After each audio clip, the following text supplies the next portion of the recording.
Huda, Ice, Glass, Tweak. crank, Chizo, shards, crystal. the Magic Dragon. meth. If we're out in public, it's gonna be called Tina because it sounds like you're just talking about a girl. It doesn't sound like you're talking about one of the worst drugs in American history.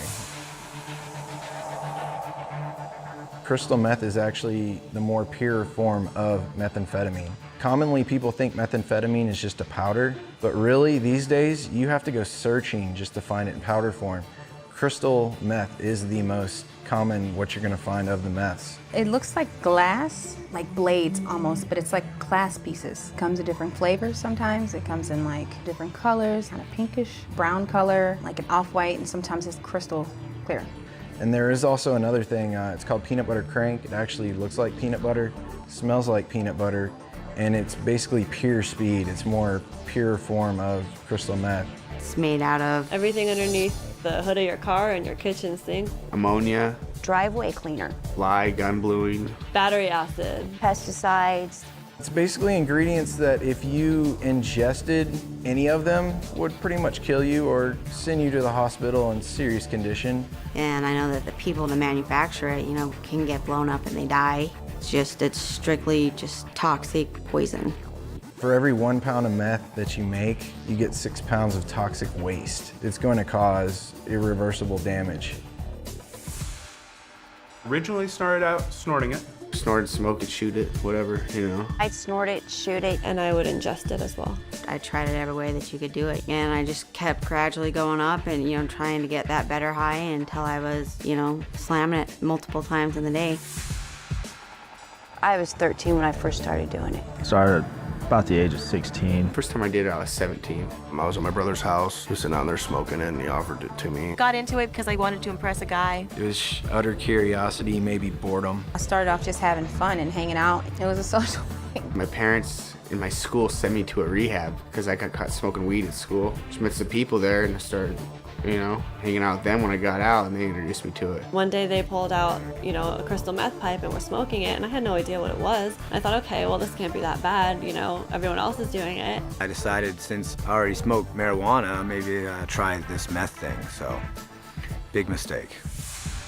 Once I tried it that one time, just this instant euphoria, like it probably kicked in within 10 to 30 seconds of smoking it. At first you feel really good, and I felt like I was on top of the world. And it lasts for quite a long time, for some people up to 12 hours.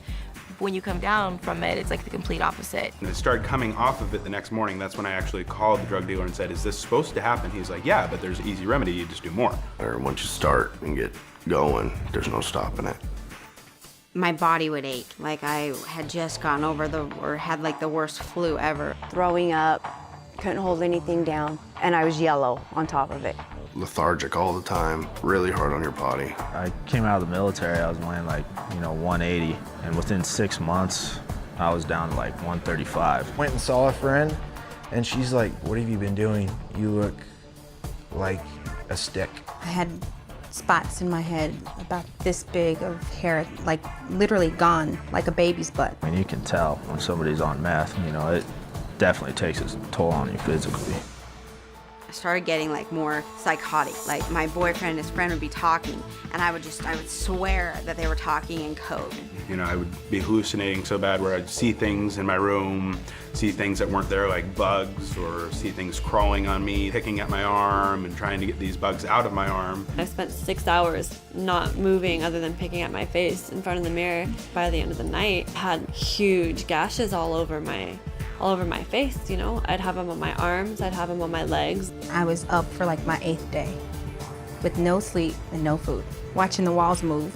I'd been up for 37 days on meth, and I was looking out my window in the backyard, and I was absolutely positive the police were there. And they were in the bushes, they were in the trees, they were waiting to bust me, they were waiting to bust all my friends. So picked up the phone and I called 911, and I told the dispatcher that if you guys are gonna sit in my backyard and just watch me, why don't you come and arrest me? And all my friends at that point just left.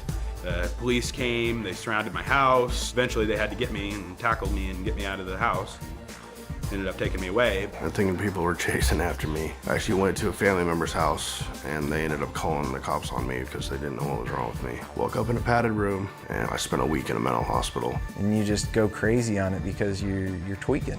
you're not thinking straight. Kind of gets your wheels turning real fast. You're just moving like 100 miles per hour, like in your head. Your thoughts, everything's just going boom, boom, boom, like really fast. You'll start projects without being able to finish them. Or you can't concentrate on any one thing. Just constant motion.